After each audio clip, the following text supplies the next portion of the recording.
பூர்ணிமா என்ற பெண் என் பக்கத்து வீடுதான். நல்ல ஜிம் பாடி. 7 ஆண்டுகளுக்கு முன்பு அவளுக்கு திருமணம் ஆயிடுச்சு. வெள்ளையா இருப்பா, தோழமையுடன் நடந்து கொள்வா. அத பார்த்தே நான் பைத்தியம் ஆயிடுவேன். பூர்ணிமா வீடும் என் வீடும் கீழ்த்தளத்துலதான் இருக்குது. அதனால குடும்ப அளவில் இருவரும் நண்பர்கள். நான் அடிக்கடி அவ வீட்டுக்கு சென்று அவ குழந்தைகளுக்கு பாடம் சொல்லி தருவேன். அவளும் வேலையை முடிச்சுட்டு எங்க வீட்டுக்கு அடிக்கடி வருவா. ஒரு நாள் நான் என் வீட்டுல அமர்ந்துட்டு இருந்தேன். திடீர்னு அவ குழந்தைகளுடன் உள்ள வந்தா. அவ என்ன பார்த்துட்டான்னு நினைக்கிறேன்.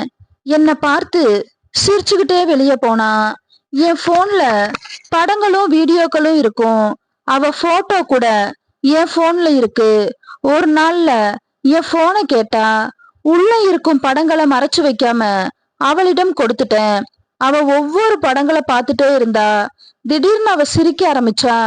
இதெல்லாம் என்ன படங்கள் வச்சிருக்கேன்னு கேட்டா.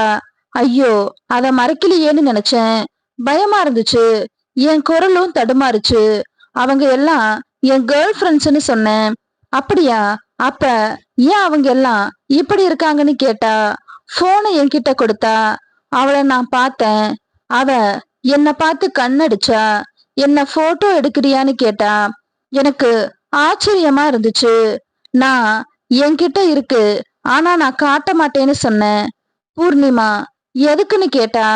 காட்டுன்னு சொல்லி என் போனை மீண்டும் வாங்கி பார்க்க ஆரம்பிச்சா. அதுல ஒரு பெண் இருப்பத பார்த்தா. அவள் முகம் மாறுச்சு. அவளுக்கு வெக்கமா இருக்குதுன்னு நினைச்சேன். அட கடவுளே, என்னடா இந்த பொண்ணுன்னு கேட்டா.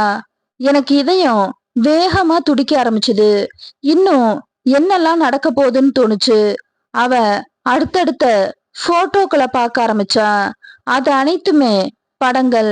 அதை பார்த்து அவ கண்கள் விரிஞ்சன. அவ அதை பார்த்தா. இந்த பையன் என்ன பண்றான்னு கேட்டா. உங்களுக்கு இது எதுவுமே தெரியாதா? இதையெல்லாம் நீங்க ஏற்கனவே பார்த்திருப்பீங்க, உங்களுக்கு தெரியும்னு சொன்னேன். நீ ஆனா இவ்ளோ நல்லவனா இருப்பேன்னு நான் நினைச்சு பார்க்கலன்னு சொன்னா. மேலும் அனைத்து படங்களையும் பார்க்க ஆரம்பிச்சா. அவ அதை பார்த்துட்டா. அவ என் பேரை கூப்பிட்டா. என் போனை என்கிட்ட கொடுத்துட்டா. பின் உனக்கு வலிமை ரொம்ப அதிகம்னு சொன்னா. இத கேட்ட அவ ரெடின்னு நான் நினைச்சுக்கிட்டேன். எனக்கு போன் அடிக்க நான் அங்கிருந்து கிளம்பினேன். அடுத்த நாள் நான் வீட்டுல தனியா இருந்தேன். அவளுக்கு அது தெரிஞ்சது. அவ குழந்தைகளோட என் வீட்டுக்கு வந்தா. கொஞ்ச நேரம் கழிச்சுட்டு அவ குழந்தைகளை வெளியே போய் விளையாட போனாங்க. என்னிடம் எனக்கு கம்ப்யூட்டரை பத்தி தெரிஞ்சுக்கணும்னு சொன்னாங்க. என்னிடம் ஒரு நாட்காலி மட்டும்தான் இருந்துச்சு. அதுல அவளை அமர்ந்துக்க தயாரா இருந்தா. அவளை அமர சொன்னேன். அவளும் சரிண்ணா. உனக்குன்னு கேட்டா. பரவாயில்லைன்னு சொன்னேன். இன்னைக்கு நீ ரொம்ப தெம்பா இருக்கிற போலன்னு சொன்னா.